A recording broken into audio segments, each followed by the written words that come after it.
Shalom, selamat pagi Bapak, Ibu, Saudara, serta rekan-rekan yang saya kasih di dalam Tuhan Yesus Kristus. Berjumpa kembali bersama dengan saya di pagi hari ini di dalam program Motivasi Pagi.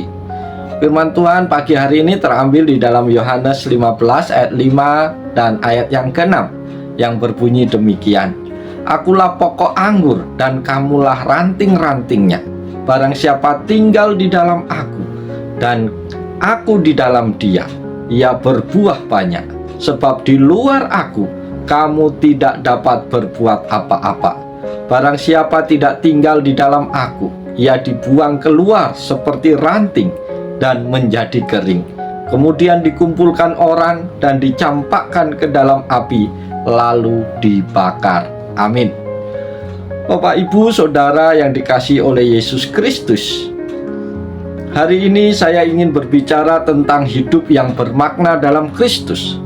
Sebagai orang percaya, kita semua tahu bahwa hidup kita tidak semata-mata tentang pencapaian dunia atau kesenangan duniawi, tetapi ada tujuan yang jauh lebih besar di balik hidup kita. Dan tujuan tersebut adalah untuk memuliakan Tuhan dan melakukan kehendak-Nya. Tetapi bagaimana kita bisa hidup yang bermakna di dalam Kristus? Pertama-tama kita perlu memahami siapa Kristus bagi kita. Kristus adalah Tuhan kita, Juru Selamat kita, dan teladan hidup kita. Dia mengajarkan kepada kita bagaimana hidup yang benar dan memerintah kita untuk mengasihi sesama seperti Dia mengasihi kita. Saudara-saudaraku, ketika kita hidup dalam Kristus, kita tidak lagi hidup hanya untuk diri sendiri, tetapi kita hidup untuk memuliakan Tuhan dan melayani sesama kita. Kita juga harus mengasihi orang lain dengan memberikan kasih, belas kasih, dan pengampunan, bahkan kepada mereka yang mungkin sulit kita cintai.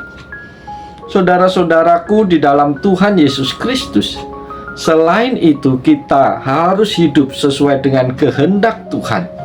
Kita harus mempraktekkan kebenaran, integritas, dan kerendahan hati dalam segala hal yang kita lakukan.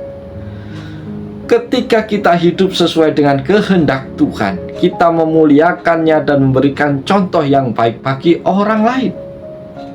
Para sahabat yang dikasihi Tuhan, namun hidup yang bermakna dalam Kristus bukanlah tentang sempurna dalam segala hal. Kita masih manusia dan kita masih memiliki kelemahan. Tetapi ketika kita mengalami kelemahan kita bisa datang kepada Kristus dan memohon kasih, belas kasih, dan pengampunannya.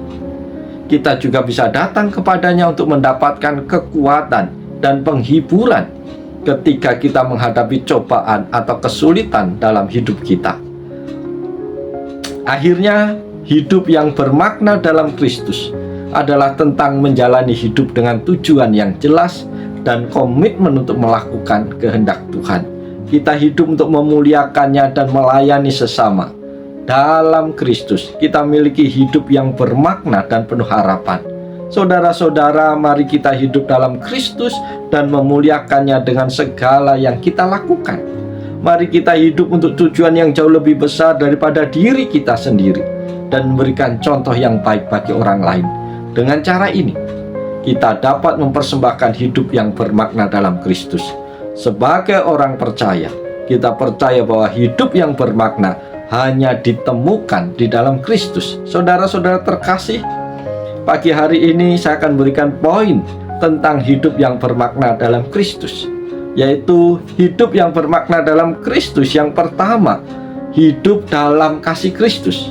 Kasih adalah nilai inti dalam ajaran Kristus. Ketika kita hidup dalam kasih Kristus, kita belajar untuk mencintai sesama dengan tulus dan tanpa pamrih, mengasihi bahkan musuh kita, dan berbagi kasih Allah kepada orang lain. Yang kedua, hidup yang bermakna dalam Kristus adalah mengenal Tuhan dengan lebih dekat.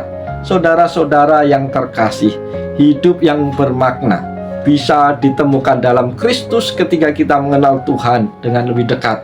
Hal ini dapat dilakukan melalui doa, membaca firman Tuhan, dan bersekutu dengan orang percaya lainnya. Yang ketiga, hidup yang bermakna dalam Kristus adalah menjadi saksi Kristus di dunia ini. Bapak, Ibu, Saudara terkasih, ketika kita hidup di dalam Kristus, Tuhan mengutus kita untuk menjadi saksinya di dunia. Hal ini berarti kita harus hidup sebagai contoh yang baik bagi orang lain dan memberitakan kabar baik tentang keselamatan yang hanya ada di dalam Kristus. Yang keempat, hidup yang bermakna dalam Kristus adalah menemukan makna hidup dalam pelayanan. Ketika kita hidup dalam Kristus, kita menemukan makna hidup yang sejati dalam pelayanan. Setiap orang memiliki bakat dan karunia yang berbeda-beda, dan kita dapat menggunakan semua itu untuk memuliakan Tuhan dan membantu orang lain. Yang kelima, hidup yang bermakna itu ada menemukan kedamaian dan sukacita sejati. Hidup yang bermakna dalam Kristus juga berarti menemukan kedamaian, sukacita. Kedamaian datang dari hubungan kita dengan Tuhan, dan sukacita datang dari mengalami kehadirannya dalam hidup kita. Yang terakhir, hidup dalam Kristus yang bermakna adalah kita memiliki pengharapan. Saudara-saudara yang dikasihi Tuhan, kita percaya bahwa ketika kita hidup dalam Kristus, kita memiliki harapan yang abadi, bahwa kita akan ada bersama-sama dengan Dia saat Tuhan datang kedua kali. Bapak, Ibu, Saudara terkasih di dalam Tuhan, hidup yang bermakna hanya bisa ditemukan dalam Kristus. Ketika kita hidup di dalam kasih, mengenal Tuhan, melayani Tuhan, bahkan kita menggunakan seluruh potensi hidup kita untuk terus bekerja dan melayani Tuhan, berbagi kasih dengan orang-orang di sekitar kita, maka hidupmu pasti akan bermakna. Oleh sebab itu, mari kita jalani hari ini dengan sukacita Tuhan. Beri yang terbaik, lakukan segala sesuatu dan penuh tanggung jawab dan semangat, yakin dan percaya Tuhan menolong, Tuhan memberkati Bapak, Ibu, Saudara semua. Salam, haleluya, amin.